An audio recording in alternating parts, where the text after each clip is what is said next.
Hey guys and gals, Mr. Know-It-All here, and I got a quick video for you to save you a lot of time and effort and pain and stress. This really works. You're going to love it. I love it!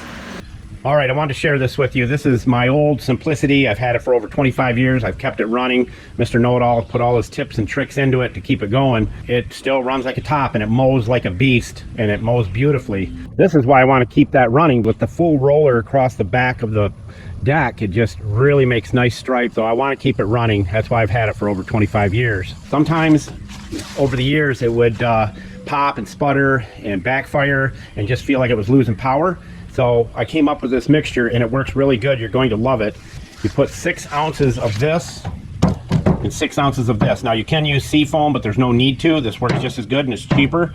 6 ounces of each into a 5-gallon container, and that fuel jug with the spout on it, them are the best. They just are. They work so good. That beast is going to keep running, and it smooths it right out. It keeps everything clean in the carburetor and in the valves and all that. It just really makes a huge difference.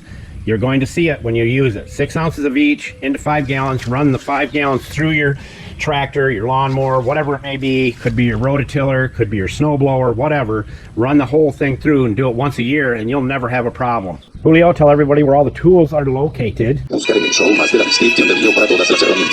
you, Julio, Cesar, Chavez, Rodriguez, Johnson, Frank, Bill. Mr. Know-It-All, out.